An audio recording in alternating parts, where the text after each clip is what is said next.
Good morning student. 10th class. आज हम करेंगे यूरोप में राष्ट्रवाद की रिवीजन। ठीक है। फ्रांसीसी क्रांति और राष्ट्र का विचार कैसे आया, यूरोप में राष्ट्रवाद का निर्माण कैसे हुआ, क्रांति का युग कौन सा है, जर्मन और इटली का पुनर्निर्माण कैसे हुआ। ठीक है। तो यहाँ पर हम कुछ इम्पोर्टेंट चीज़ें पढ़ेंगे। कावूर कौन था? कावूर को इटली का बिस्मार्क माना जाता है। वह इटली के सार्डिनिया राज्य का प्रधानमंत्री था। तो पहला क्वेश्चन है, कावूर कौन था? कावूर इटली के सार्डिनिया राज्य का प्रधानमंत्री था, जिसे इटली का बिस्मार्क भी माना जाता है। इसने इटली के एकीकरण में बहुत महत्वपूर्ण योगदान दिया। ठीक है। मेटरनिक कौन था? मेटरनिक ऑस्ट्रिया का चांसलर था। वह एक प्रतिक्रियावादी शासक था। उसने उदार विचारों का खुलकर दमन किया। मैथ्सनी, कावूर, गैरिबाल्डी तथा प्रशा की सहायता से इटली 1870 में एक राष्ट्र के रूप में उभरा। ठीक है। इटली एक राष्ट्र के रूप में कब उभरा, वह किसकी सहायता से उभरा? तो यहाँ हम लिखेंगे इटली सन 1817 में एक राष्ट्र के रूप में उभरा। वह मैथ्सनी, कावूर, गैरिबाल्डी व प्रशा की सहायता ली। ठीक है। नेक्स्ट हमारा क्वेश्चन है कि नेपोलियन ने इटली पर आक्रमण कब किया? तो 1797 ईस्वी में। 1797 में नेपोलियन ने इटली पर आक्रमण किया। ठीक है। कस्तूतूनिया की संधि कब हुई? 1832 में। मैथ्सनी का जन्म कब हुआ? 1807 में। ठीक है। प्रशा का राजा विलियम प्रथम जर्मनी का सम्राट घोषित कब हुआ? 1871 में। जर्मनी का एकीकरण कब हुआ? 1866 टू 1871। नेक्स्ट हमारा क्वेश्चन बन रहा है कि जो मैथ्सनी है वो कौन था? जोसेफ मैथ्सनी इटली का एक क्रांतिकारी था। वह इटली को एक राष्ट्र के रूप में देखना चाहता था। उसका जन्म 1807 में जेनेवा में हुआ था।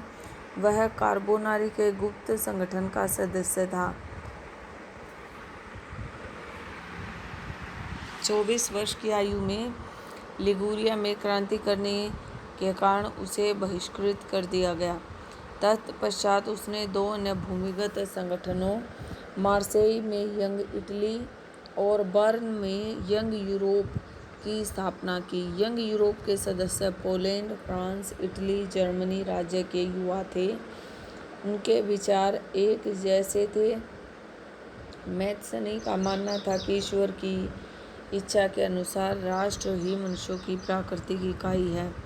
अतः इटली छोटे छोटे राज्यों और प्रदेशों के रूप में नहीं रह सकता। ठीक है। फिर है who was the Cavour? Cavour कौन था? कावूर सार्डिनिया पिडमांट के शासक विक्टर एमेनुअल द्वितीय का मंत्री प्रमुख था। उसने इटली के प्रदेशों को एकीकृत करने वाले आंदोलन का नेतृत्व किया। उसका नेता न तो जनतंत्र में विश्वास करता था और न ही वह एक क्रांतिकारी था। इसी संधि के परिणाम स्वरूप 1859 ईस्वी में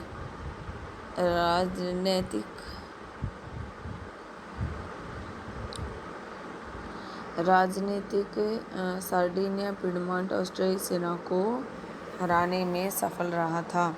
नेक्स्ट है हमारा फ्रैंकफर्ट संसद। फ्रैंकफर्ट संसद का संबंध जर्मन राष्ट्र के निर्माण से है।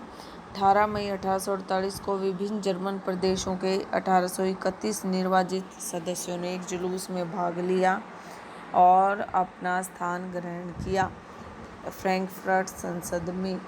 यह संसद सेंट पॉल चर्च में हुई। इस संसद में जर्मन राष्ट्र के लिए एक संविधान की रूपरेखा बनाई गई। राष्ट्र अध्यक्ष का पद प्राप्त राष्ट्र अध्यक्ष का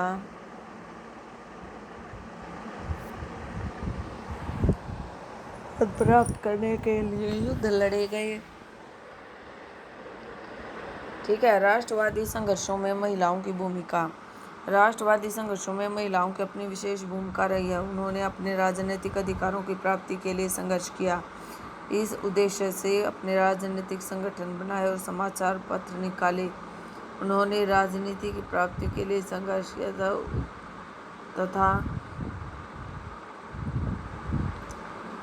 समाचार पत्र निकाले। उन्होंने राजनीतिक बैठकों तथा प्रदेशों में बढ़ चढ़कर हिस्सा लिया। इसके बावजूद उन्हें मत देने के अधिकार से वंचित रखा गया। सेंट पॉल चर्च में आयोजित फ्रैंकफर्ट संसद में उन्हें केवल एक छूट दी गई। वह यह थी कि उन्हें दर्शक दीर्घगामी प्रशंसकों के रूप में खड़ा होने दिया जाए। अब नेक्स्ट क्वेश्चन है हमारा, मैरियाना और जर्मेनिया कौन थे? मैरियाना और जर्मेनिया कौन थे? मैरियाना और जर्मेनिया दो नारियों के चित्र हैं। इन्हें राष्ट्र के रूपकों के रूप में चित्रित किया गया है। मैरियान फ्रांसीसी गणराज्य का प्रतिनिधित्व करती है, जबकि जर्मेनिया जर्मन राष्ट्र का प्रतीक है। वास्तव में 18वीं तथा 19वीं सदी में कलाकारों ने राष्ट्रों को मानवीय रूप प्रदान किया और इनकी अभिव्यक्ति एक साधारण नारी के रूप में की गई। 1850 में फ्रांस में एक डाक टिकट पर मैरियान की तस्वीर छपी। उसकी भावना को सार्वजनिक स्थानों पर लगाया गया, चूँकि जर्मन बलूत को वीरता का प्रतीक माना जाता था। जर्मन एकीकरण की प्रक्रिया क्या थी? जर्मनी का एकीकरण। जर्मनी के एकीकरण का विचार वियना कांग्रेस के संघर्ष के बाद जोर पकड़ने लगा। वियना संधि के अनुसार जर्मनी को 30 राज्यों के ढीले ढाले संघ में बदला गया।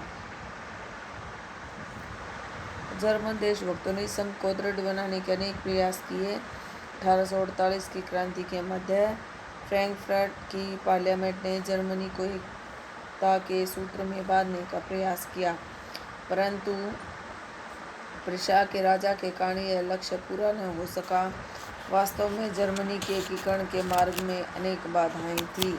ऑस्ट्रिया इस एकीकरण के विरुद्ध तथा फ्रांस के लिए संयुक्त जर्मनी एक खतरा था।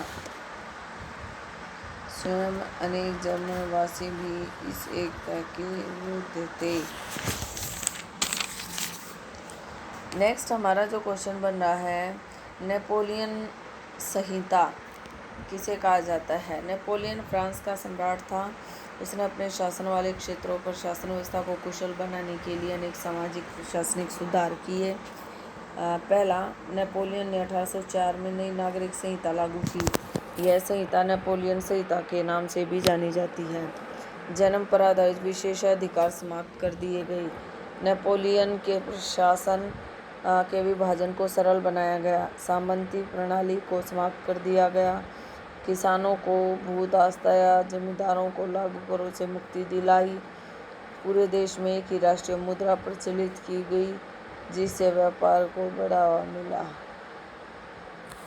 बाकी कल करेंगे बेटा। Thank you, have a nice day.